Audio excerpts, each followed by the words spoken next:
Nous allons voir aujourd'hui 7 exemples extrêmement classiques et très cruels de ce qui s'appelle du gaslighting. Pour rappel, pour ceux qui ne le sauraient pas encore, c'est une technique de manipulation qu'on voit très souvent en couple avec des gens qui sont toxiques ou pervers narcissiques qui vont te faire douter de ta propre réalité. On va en voir 7 et vous avez probablement déjà vécu ça sans le savoir. Avant de démarrer, si vous le souhaitez, abonnez-vous à cette chaîne. Il y a aussi un quiz qui s'appelle « Est-ce que cette personne est perverse narcissique ou pas ?» Et il y a un lien pour m'appeler qui est juste sous cette vidéo. On va commencer par quelque chose d'extrêmement classique qui est l'infidélité. Au fond de toi, tu as l'impression que l'autre n'est pas fidèle, qu'il te trompe. Attention, je mets dans tromper plein de choses. Pas forcément avoir un acte ou un rapport intime avec quelqu'un d'autre. Rien que le fait de draguer, séduire, être ambigu avec quelqu'un peut rentrer dans une forme d'infidélité.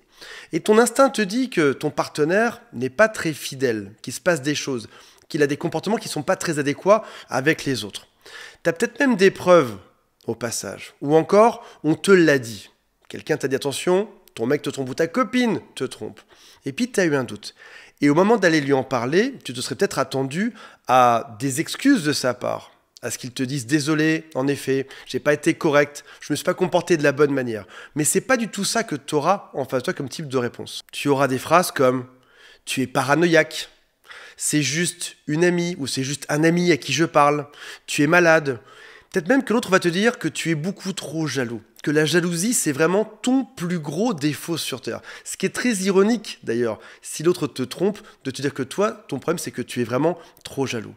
Peut-être même qu'il va te dire des phrases comme « Ta jalousie est en train de tuer notre couple », là où dans ton dos, l'autre est juste en train de te tromper. Il peut te dire aussi « Tout ça, c'est juste dans ta tête ». Va voir un psychologue. Mettez-moi en commentaire si vous avez eu ce genre de phrase. Peut-être même qu'il va te dire des phrases comme « Tu essayes de me contrôler ». Ou encore « Tu m'empêches de sortir ». Tu m'empêches de voir mes amis parce que tu es une personne qui est extrêmement malsaine. C'est ce qui fait que, plutôt que d'arranger les choses, ou que l'autre le reconnaisse, tu es en train de te remettre en question toi-même. Si ça se trouve, c'est vrai, je suis trop jaloux, trop jalouse. Si ça se trouve, c'est moi qui vois mal les choses, je suis parano. En effet, je ne peux pas interdire quelqu'un d'aller voir ses amis. Je ne peux pas l'interdire d'aller envoyer des SMS à qui il le souhaite. Et je ne dois surtout pas aller voir dans son téléphone parce que je serais une mauvaise personne.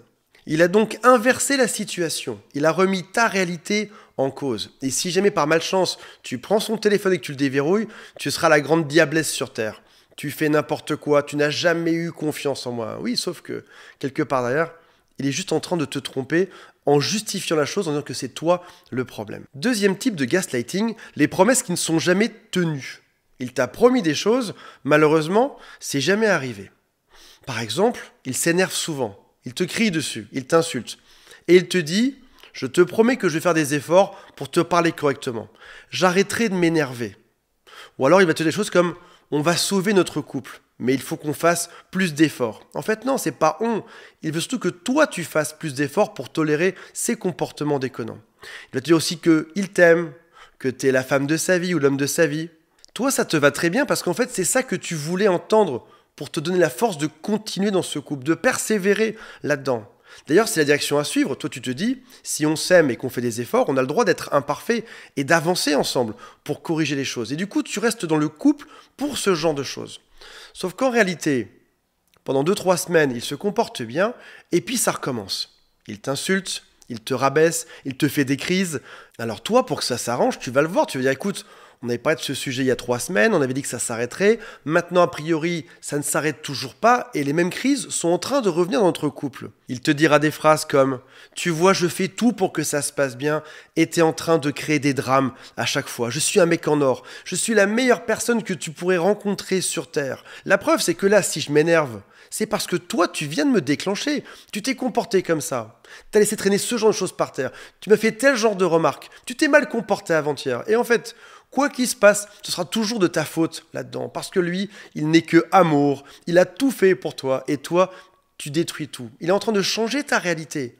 Toi, tu voulais que ça se passe bien et il change ta réalité. Il te dit que c'est toi le problème, que c'est toi qui crée toutes ces crises-là. Il modifie le présent, il modifie le passé, il modifie la cause de la dispute et c'est au final toujours de ta faute. Un autre exemple de gaslighting qui est extrêmement fréquent, c'est lorsqu'il modifie complètement ton passé. De manière factuelle, tu as vu des choses. On ne peut pas te les enlever de ton cerveau. Et il te dit que tu te trompes, que tu t'en rappelles mal.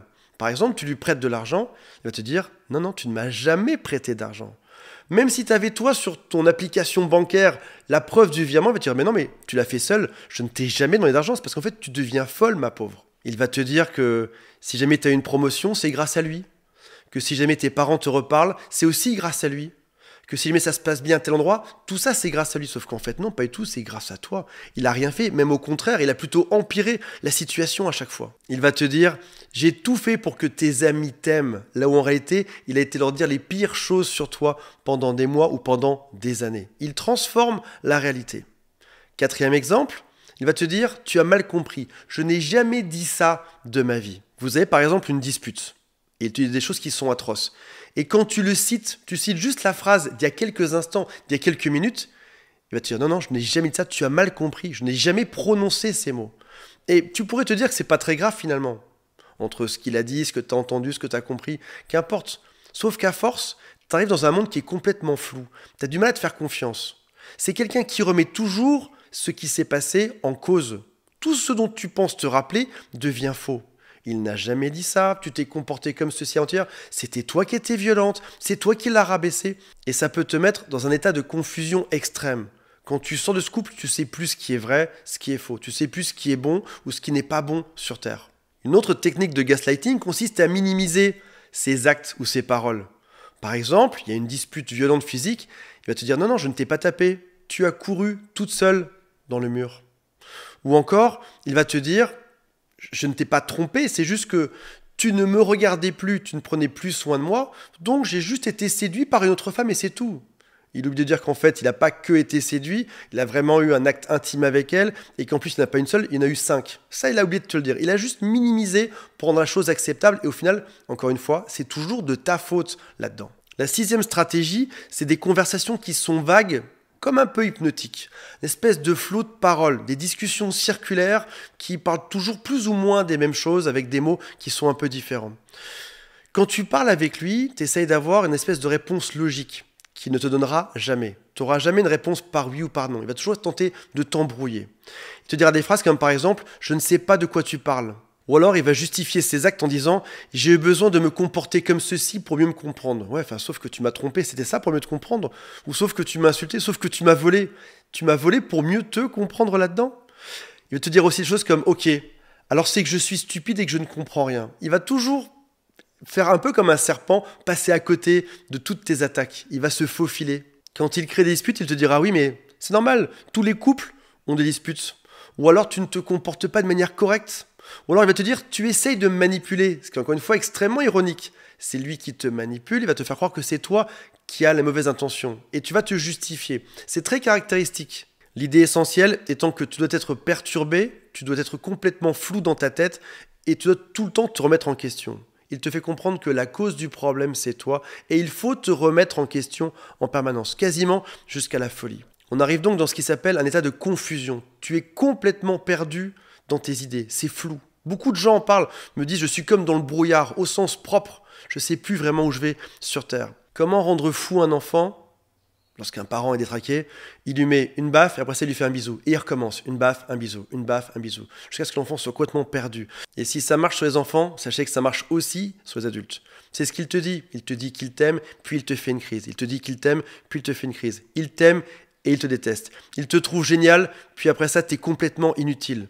Il te fait une grosse crise infernale pendant 3 jours, et après ça t'as une superbe partie de jambes en l'air.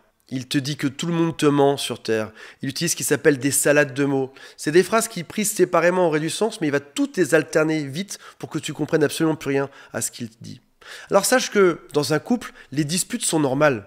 Tous les couples sur Terre ont des disputes, et bien heureusement. Mais il y a 2 questions à se poser lorsqu'il y a une dispute. La première, c'est est-ce que la personne en face de moi est en train de justifier son mauvais comportement en me mettant tout sur le dos à chaque fois? Et la deuxième question, c'est est-ce que je veux croire à sa version alternative de la réalité? À quel moment je recommence enfin à me faire confiance à moi? À me dire que oui, j'ai raison dans mes perceptions et dans ce que je veux. Je ne dois pas laisser une personne malsaine dans ma vie. Je dois l'écarter.